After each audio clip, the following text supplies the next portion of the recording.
Қош келдіңіздер, құрметті көрермендер. Тағы да осы каналға. Бүгінгі талқылап кететін негізгі тақырыбымыз ол түз ысықта бір қалыпты және бір қалыпсыз қозғалыс, яғни кинематиканың белгілі бір тарауы, яғни өте бір керекті тарау деп те айтуға болады. Біріншіден біз жылдамдық деген не екеніне назар сала кетсек, жылдамдық өзі V деген әріппен белгіленеді, яғни өлшем бірлігі метр секунд. Жылдамдық дегеніміз белгілі бір уақыт ішінде, бірлік уақыт ішінде орын ауыстыратын физикалық шама, векторлық физикалық шама. Бұл жерде метр секунд дегеніміз, яғни ол мысалы біздің жылдамдығымыз 4 метр секундына болса, яғни ол 4 метрді 1 секунд ішінде өтіп шығады деген сөз. Тағы да километр сағат деген бірлік жүйесі бар, өлшем бірлігі бар. Километр сағат, яғни 1 километрде, 1 сағатта 1 километр өтіп шығады деген сөз. Бұны біз мысалы 54 километр сағатына дейтін мысал болса, оны біз метр секундқа айналдыру үшін 3/6 бөлеміз. Яғни бұл жерде бізде шығады 15 метр секунд. Яғни бізде 54 километр сағат және 15 метр секунд дегеніміз өзара тең.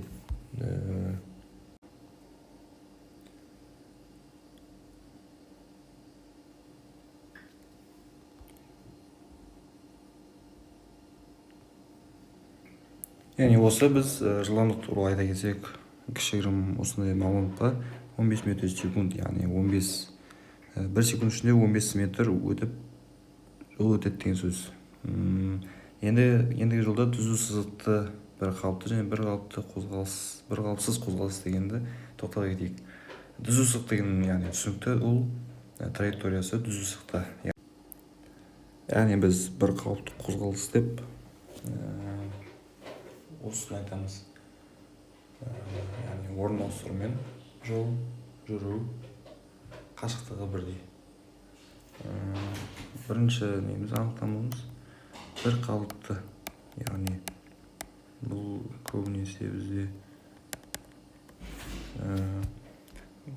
жылдамдықты константа ретінде беріледі. Константа, яғни тұрақты деген сөз ғой.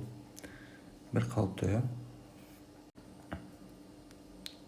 яғни қарастырып отқан бір қалыпты қозғалысымыз, яғни V тең константа. Мысалы бір көлік 20 метр секунд жылдамдықпен қозғалып келе жатыр. Яғни ол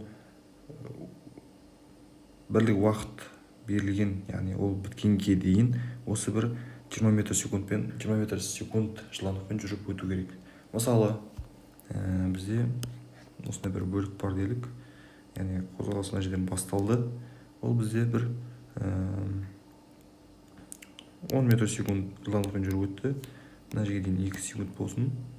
Яғни бұл жерде біз 20 метр жүріп отырмыз.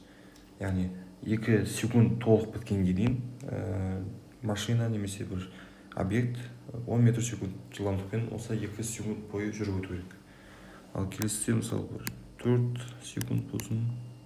Яғни бұл жерде 10 метр секунд болса, яғни бұл бізде бір қалыпты қозғалыс деп, бір қалыпты түзу сызықты бір қалыпты қозғалыс деп осыны айта аламыз. Мына жерде 20 метр. Яғни ол жылдамдығын өзгертпеді. Сол бойы бір 10 метр секунд жылдамдықпен жүріп өтті. Яғни тең уақыт ішінде тең бір жол жүреді. Яғни S. Бір қалыпты дегеніміз, яғни осы қорытындылай кетсек, тең уақыт аралық ішінде тең жол жүреді. Түсінікті, Енді екінші жағдай, ол бізде бір қалыпсыз қозғалыс, бір қалыпсыз. Бұл жерде аты айтып тұрғандай бір қалыпсыз, яғни біздің V-мыз уже константа болмайды. яғни мысалы бірінші бөлігінде 2 секундта мысалы 10 метр секундта жүрсе, екінші бөлігінде 15 метр секунд жүреді. Яғни тең уақыт ішінде қашықтығы тең емес.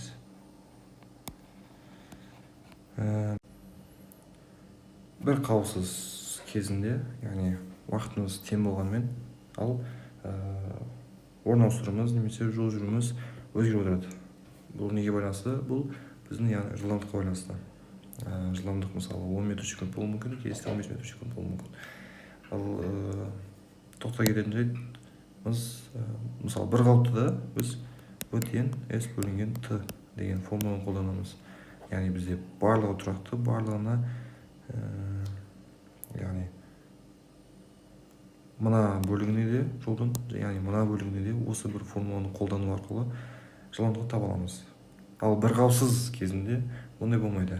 Яғни біз бұндай кезде орташаны табамыз. Яғни s жалпы бөлінген t жалпы. S жалпы деп отырғанымыз, яғни S1, S2 солай олар кете береді, SN-ға дейін. Т да сондай, Т1 қосу Т2 қосу кете береді, TN-ға дейін. Яғни осы V орташа деген. Ал бізде андай жағдай болуы мүмкін, яғни екі бөліктіде, яғни бір машина дейміз, адам дейміз, бір уақыт ішінде мысалы Т1 мен Т2 тең болады. Мысалы, жаңа айтып өткеніміздей, V тең S бөлінген Т ол бір қалыпты жағдайда, ал бір қауіпсізға бізде V орташа болады. S1, S2, S3 немесе Sn. Яғни Sn дегеніміз жаңағы мына бір жолдың бөліктеріне қатысты алынатын сан. Мысалы, мына жерде екі жол ма, яғни біз екі жолды қолданамыз. Бір қауіпсіз қозғалыс кезінде бізде уақыттары және жүрген жолдары тең болатын жағдайда басқаша бір формула бар. Бірақ ол кезде бізде тек қана екі жылдамдық берілу керек. Яғни V1 және V2 ғана берілу керек. Мысалы, Т1 мен Т2-міз тең болады. Осындай жағдайда V орташа тең V1 қосу V2 бөлінген 2. Яғни бұл жағдай бізде Т1 мен Т2 тең. Сол арқылы осындай бір формулаға кенелеміз. Келесі жағдай S1 мен S2 тең болса. Яғни бұндай жағдайда бізде V орташа тең болады 2 V1 көбейту V2 бөлінген V1 қосу V2 формуласы бізге көмекке келеді. Яғни кішігірім осы бір қалыпты және бір қалыпсыз қозғалыстар бойынша айта кететін сабақ. Барлықтарыңызға рахмет. Қош, сау болыңыздар.